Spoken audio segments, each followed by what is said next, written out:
So I just got off the phone with my local dealer. They told me the truck is ready to go, and today is Tuesday. So yesterday on Monday when they opened, the truck was waiting there. So they ended up diagnosing it as just bad batteries. So they ended up replacing the main battery and then also the auxiliary battery for the start-stop system. So they chalk it up to, who knows how long it was on the lot at the dealer. And then it's been super cold outside here in Michigan. It was like 12 degrees the other day or something. So they just think batteries, they fixed it yesterday, and then they wanted to keep it until today just to make sure it was still starting. There was no drawdown, no issues like that. So they told me I'd come pick it up this afternoon.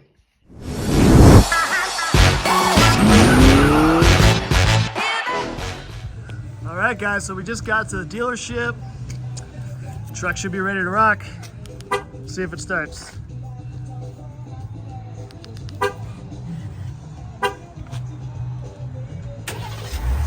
All right, we are back in business. So talking to the service manager, basically what happened with this truck is the small auxiliary battery for start-stop system went out.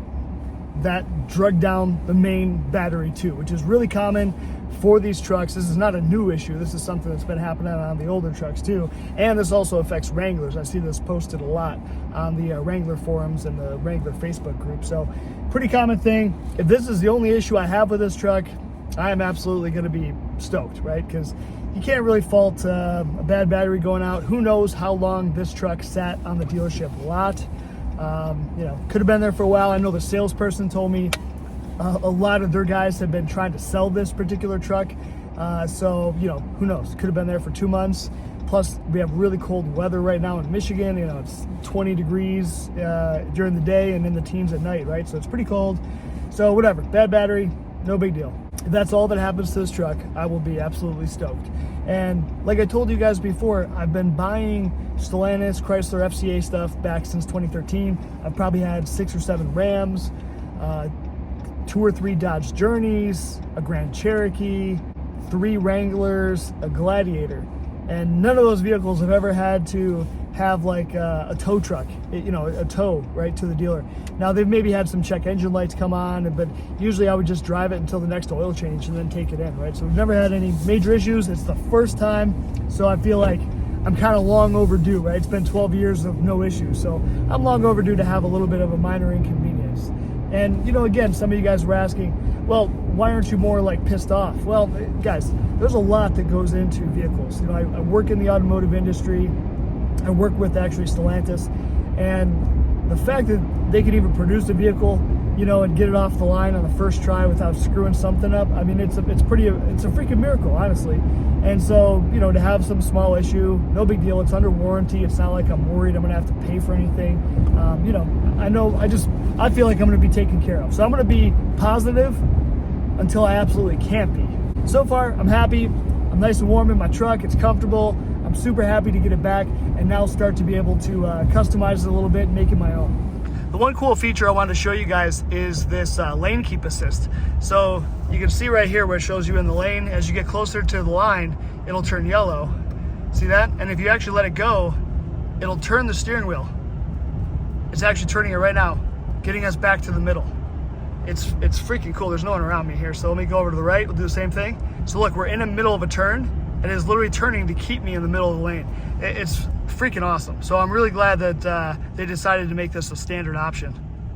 Not sure if maybe this is a regulatory standard option for 25, but regardless, I'm glad it's in here. One other topic that you guys kept posting on was the fact that this Hurricane engine doesn't have an oil dipstick to be able to check your oil level. And I think I figured out why Stellantis did it. So just like normal, we have our oil pressure gauge, our oil life gauge, but what's brand new is oil level. So I've never seen this before in a vehicle. Now some vehicles have like an oil dummy light that'll come on only when the oil level is very, very low, right? And it's just kind of an on-off type of switch. This is more like a fuel gauge, right? So you know the capacity, you know if you have full, half, quarter, right? So if you're ever wondering how much oil you have, or if you're running low on oil, you just come right in here to this gauge. No need to, be back in the Stone Age and pop the hood and pull out a freaking dipstick. Boom, you got a sensor telling you, baby. So that's kind of cool.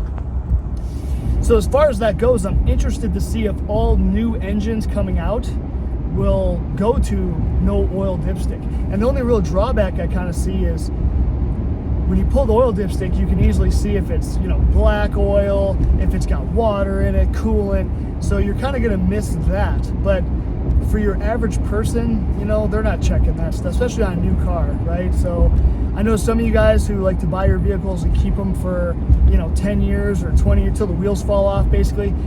You'll probably want to have that option, but if that's the way the whole automotive industry is going, then you're just kind of stuck, right? So it's kind of interesting. So I don't know, comment down in the comments below what you guys think about that. I think it's kind of interesting. I'm not sure how I feel about it, but it's definitely nice having the gauge. That's absolutely sure. Every car should have that, regardless if you have a dipstick or not, just because it makes it so convenient to say, oh yeah, I got a full tank of oil, you know, a full crankcase full of oil, baby. I'm good to go.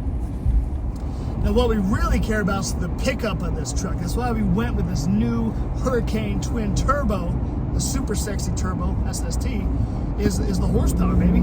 So it's got, you know, it's got some good pickup. It's nothing that's gonna blow your mind, guys. It's basically, it feels about the same as the Hemi. So the only downside is you don't have the real nice rumble, the low, deep exhaust tone that we used to get.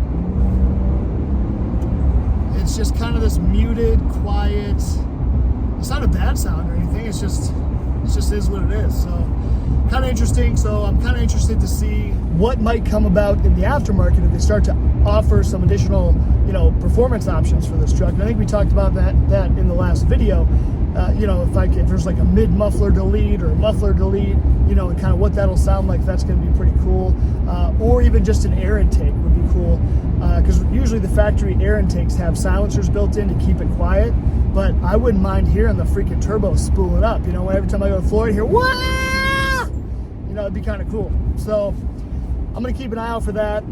Now check out the active lane management. So I've got no hands on the wheel. As we get close to the right here, you'll see it moves the wheel and just brings us right back to the middle. And it's going to go again. We're too close to the right. It's yelling at us with the yellow. And then look, brings us back. Well, that was a little sketchy, but seems like it works about 70% of the time. I think sometimes it has trouble to actually pick up the lines, but look, if I kind of remotely or kind of push it over here myself, boom, pushed us right back off that line. It's pretty cool. Look, it's like, oh, nope, don't do that, bro. So it's pretty cool, but then there's times where you see the line right here and the line disappears for a second. I think that wigs it out sometimes. So it's not perfect, but it's a really cool safety feature that, you know, sometimes you're not paying attention, but they'll say, hey, get back in. It also gives you a vibration in the steering wheel, which is kind of weird at first if you don't realize it. You know, you start thinking you got a wheel, something's wrong with your tire or wheel or something, but it's pretty cool. It's a cool thing. One thing I wanted to mention here is the lack of buttons for your heated seats in your steering wheel. So it used to be you had some buttons down here, somewhere down here, and they moved that all now to this big screen. So you just go to comfort and then you can turn on your heated seat and your steering wheel. Now what I do like is the steering wheel now has 3 different options for low, medium, high. It never used to have that before. It used to just be an on and off button and it would get hot as hell, and you would usually have to shut that thing off after like 5-10 minutes. So maybe now with the low version we can keep it on a little bit longer. That's cool, but I still just wish there were some buttons here versus, you know, trying to drive and then having to switch from, you know, comfort to mess with your seat and hit this little button. So not super happy, but I'm sure I'll get used to it, so that's fine. Otherwise, for all the rest of the HVAC stuff, you know, you've got your fan speed, your heat and stuff all right here. So that's really, really easy to go ahead and hit. I like that. It's probably almost easier than having the knobs and stuff down here, so that's not bad. The other thing I noticed that's different on this truck is we've got drive modes, right? So now we can switch between snow, tow, sport mode, off-road, and then auto. So usually you probably keep it in auto, but it is kind of cool. And then it shows you like a picture of the truck depending on what you select, right? You got snow version, traction control on. So when you put it in sport mode, I know it does turn the traction control off. I think it changes the steering to be more of a sporty steering feel. I don't think there's any electronic suspension on this truck, maybe in the higher end models, but so you may be able to, you know, select a firmer ride, smoother ride. on those trucks. Now, they've had this kind of different drive modes, setting modes for some of their vehicles for a long time, like the Challengers, you know, on the Hellcats and Chargers. You could select between, you know, different drive modes, and it would change the suspension and change the steering and change the engine output, all that cool stuff. So it's kind of cool that it's finally coming over to the Rams. All right, so we got 149 miles on the clock. I think they delivered it to me around 80, so we have around like 60 or 70 miles so far. So not a whole lot, but I've only technically like had the truck like 2 days. You know, it got delivered to me the one evening, but I didn't get to drive it till the next day because my insurance hadn't come through.